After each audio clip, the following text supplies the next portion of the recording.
Hey guys, അപ്പോൾ നമ്മൾ election പ്രമാണിച്ച് നമ്മൾ വോട്ട് ചെയ്യാൻ പോകുന്ന പോക്കാട്ടോ ഇത്. അപ്പോൾ നമ്മൾ ഒരു ഉച്ചയായപ്പോഴാണ് പോയത്. എന്താ വെച്ചാൽ നമ്മളെ വീടിന് അടുത്ത് തന്നെയായിരുന്നു പോളിംഗ് ബൂത്ത് വന്നിട്ട്. അതുകൊണ്ട് തന്നെ നമ്മളെ വാർഡിൻ്റെ അടുത്തായിരുന്നു കേട്ടോ. അപ്പോൾ ഇപ്രാവശ്യം വാർഡ് സെക്ഷൻ ആയതുകൊണ്ട് തന്നെ നമുക്ക് പെട്ടെന്ന് പോയിട്ട് ചെയ്തു വരാമെന്നുള്ള രീതിക്കാണല്ലോ. ഭയങ്കര ഒരു തിരക്ക് മറ്റേ ഇലക്ഷൻ പോലെ ഉണ്ടാവില്ലല്ലോ. ആൾക്കാർ നമ്മളെ വാർഡിലുള്ളവർ മാത്രമല്ലേ ഉണ്ടാവുള്ളൂ. അതുകൊണ്ട് തന്നെ ഋതു ആണെങ്കിൽ എവിടെ പോവാന്നൊക്കെ ചോദിക്കുമ്പോൾ കൈയൊക്കെ പോയി കാണിക്കുന്നുണ്ട് കേട്ടോ. എന്തറിഞ്ഞിട്ടാണെന്ന് അറിയില്ല. അതുകൊണ്ട് തന്നെ ഞങ്ങൾക്ക് ജസ്റ്റ് നടന്നു പോയി വരാനുള്ള ദൂരേ ഉണ്ടായിരുന്നുള്ളൂ. അതുകൊണ്ട് തന്നെ ഞങ്ങൾ 4 പേരും കൂടെ അങ്ങ് നടന്ന് പോയിട്ട് ചെയ്ത് വേഗം വന്നു കേട്ടോ. ഉച്ചയായതുകൊണ്ട് തന്നെ നല്ല വെയിലുണ്ടായിരുന്നു. രാവിലെ ഭയങ്കര തണുപ്പും പകൽ ഫുള്ള് വെയിലും. എന്താ കാലാവസ്ഥ അല്ലേ.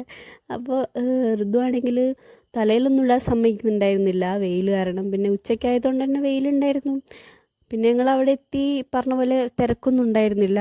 കുറച്ച് പേരവിടെ വെയിറ്റ് ചെയ്യുന്നുണ്ടായിരുന്നു. മറ്റേ ഓപ്പൺ വോട്ടിൻ്റെ ആൾക്കാർ അവിടെ വെയിറ്റ് ചെയ്യുന്നുണ്ടായിരുന്നു. അല്ലാണ്ട് തിരക്കൊന്നും ഉണ്ടായിരുന്നില്ല. കുറച്ച് ജസ്റ്റ് ഒരു ചെറിയൊരു ക്യൂ ഉണ്ടായിരുന്നു.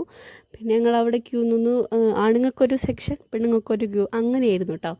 അപ്പോൾ ഞങ്ങൾ അച്ചമ്മയും ഏച്ചിയും മുന്നിൽ ചെയ്തു. ഏച്ചിക്കാണെങ്കിൽ ഋതുള്ള കാരണം മുന്നേ ചെയ്തു എന്ന് അവർ പറഞ്ഞു. പിന്നെ അച്ചമ്മയ്ക്കും വയ്യാത്തോണ്ട്.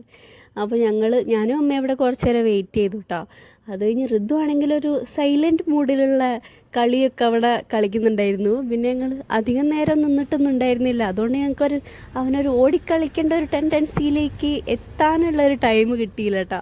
അതുകൊണ്ട് ഞങ്ങൾ പിന്നെ അടുത്തായതുകൊണ്ട് വേഗം വീട്ടിലേക്ക് എത്തുകയാണ് ചെയ്തത്. പിന്നെ ഞങ്ങൾ തിരിച്ചൊരു വണ്ടിക്കാട്ടോ വന്നത്. അച്ചമ്മയ്ക്ക് സുഖമില്ലാത്തതുകൊണ്ട് പിന്നെ ഞങ്ങൾ വോട്ടൊക്കെ ചെയ്ത് എല്ലാവരും തിരിച്ച് വീട്ടിലെത്തിട്ടോ. അപ്പോൾ നിങ്ങളെ വോട്ടിൻ്റെ വിശേഷവും ഇലക്ഷൻ്റെ വിശേഷവും ഒക്കെ താഴെ കമൻറ്റ് ചെയ്യുക. അപ്പോൾ അത്രയുള്ളൂ. Bye dears, thank U.